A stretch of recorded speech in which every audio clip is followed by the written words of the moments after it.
Yeah. Hello? Hello? Yeah. Can I speak to the president, please?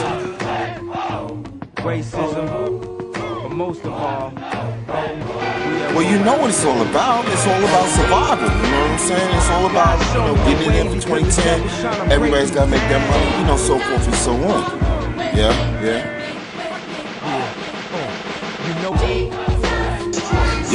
Oh, you saw that last post on Ghetto Logic. What you think about it?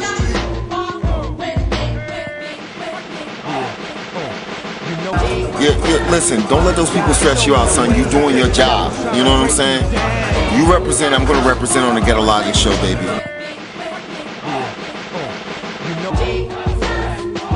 Yo, it's the Ghetto Logic show. Stay tuned.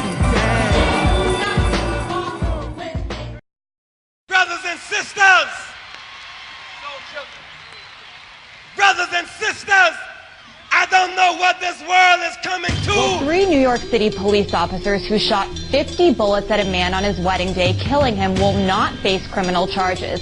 The U.S. Justice Department says it did not find enough evidence to pursue a civil rights. I respect the law and police and stuff. Last Friday, surveillance footage shows Holloway waiting outside Lawrence's restaurant in Passaic when a police cruiser pulls up and a female officer asks Holloway to zip up his sweatshirt. Holloway appears to comply, but in an instant, Officer Joseph Rios III jumps out and starts... Ohio, an allegation of police brutality caught on tape posted on YouTube. The alleged victim, a 14-year-old boy. Now, the video doesn't show what led up to the arrest. All we see is the boy's bloody face moments later. His family says the officers beat him up pure and simple. The police say the boy resisted arrest. Sheriff's deputy has pleaded not guilty to charges he assaulted a 15-year-old girl last fall. Prosecutors have released a surveillance video of the alleged assault. A warning, the pictures you're about to see are disturbing. The video shows 2 King County Sheriff's deputies escorting 15-year-old Malika Calhoun to a holding cell. When Deputy Paul Sheen asked the girl to remove her shoes, she's seen slipping out of her left shoe and kicking it at him. Sheen rushes into the cell, kicks the teen, and pushes her against a corner wall before flinging her to the floor by her hair. He then squats down on Calhoun and hits her twice. Deputies say the girl was, quote, real lippy, and that she had called them, quote... All right, welcome to the Ghetto Logic show. I think this subject is kind of important because from my conversations with other people, there's a huge community of Americans that don't think that police brutality, or as they call it, police misconduct, exists in America. It does exist. I've experienced it firsthand. It definitely exists in the hoods and ghettos across America, as I went over in my book, The Ghetto Survival Guide for Blacks and Latinos. Okay, let me just read off a couple of names to you. Sean Bell, Eleanor Bumpers, Professor Gates, Amadou Diallo, Officer Omar Edwards. Those are kind of the more in the news, hit the headlines cases where basically being black in America or Latin in America can sometimes be a dangerous thing when you run into an officer of the law. Okay, let's see. In April, let's just go from some of the stats that I just got off the website, and I'm going to give them credit because I want you to go and check it out. From April of 2009 until December of 2009, there were 258 reported deaths supposedly attributed to police misconduct. Now, there's like I said before, there's a lot of Americans that think that there is no such thing as police misconduct. There's a war on drugs, there's a war on crime, there's even a war on terror. However, ground zero of these wars always seem to be smack dab in the middle of America's disenfranchised. Okay, that means the ghettos and the hoods and the projects across this great country. Leaving your house, okay, and basically, there's criminals out there. I'm not gonna lie. There's people that are gonna do bad things, and there have always been people that do bad things. There are people that wake up in the morning and say, "I'm gonna rob this bank. I'm gonna kill somebody. I'm gonna do something wrong." Okay. I just don't think all of them live in the ghetto. Okay.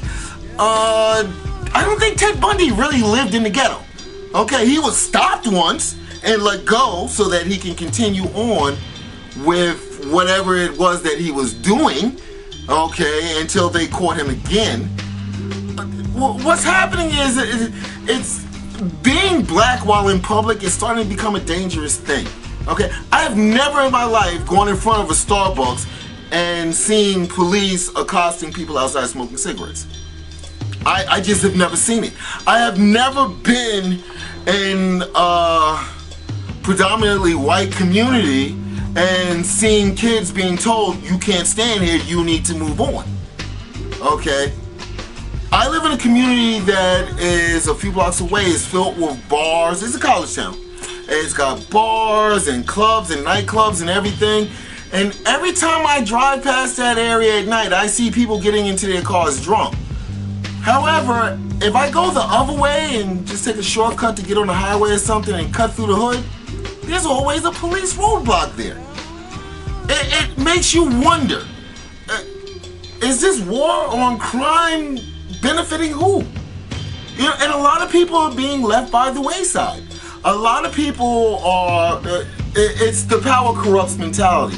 You'll find that people are getting the crap beat out of them, and by the time you go to the judge, you're hearing things like, he fell down the stairs, he resisted arrest, he hit us with his kneecap as we were digging our knees into his back. You have to wonder, when is America going to stand up? They usually do stand up when it happens in their communities. Then it becomes an outrage, everybody gets fired, you know, there's a grand investigation, it never stops. When did this happen before? The war on drugs, crack cocaine. Yeah, it was alright when it was in the hoods. As soon as it hit suburbia, then it became a national problem. Okay, people, what you don't realize is that every time there's a case that is won by a person dealing with police brutality or police misconduct, and they get a cash reward, do you think that reward is coming out of that cop's pocket or is coming out of your taxpayer pockets? Yeah, you're paying for it. So for you to sit back and decide that it's okay to go through the hood bashing heads, remember, everybody has a cell phone, people have video cameras, okay, people have computers, and there's YouTube, okay, and there's a good chance that a lot of these cases are going to be won. So the rest of America that has no problem with black and Latin youth being killed and brutalized and having nice sticks shoved up their rectums, thinking that, well, if they catch one bad guy, it's kind of worth it. You think about that when your county, state, and federal taxes go up because of all the lawsuits that your government has to now pay. Thanks again, and thanks for tuning in to the Ghetto Logic Show. I'm not saying I don't like police. I'm not saying that. I'm saying I'm just scared of them. Nothing wrong with that. Sometimes we want to call them too. Somebody broke into my house once. It's a good time to call them, but I don't. The house is too nice. It ain't a real nice house, but they never believe I lived in it. They're still here.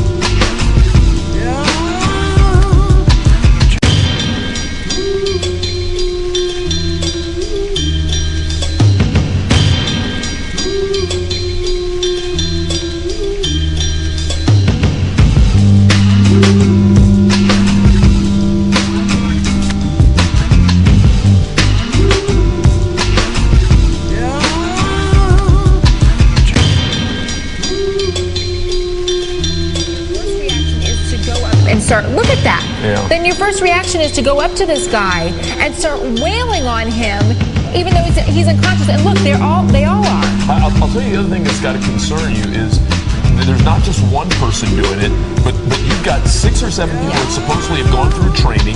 A pair of New York police officers have been suspended after this video surfaced showing them beating a handcuffed man.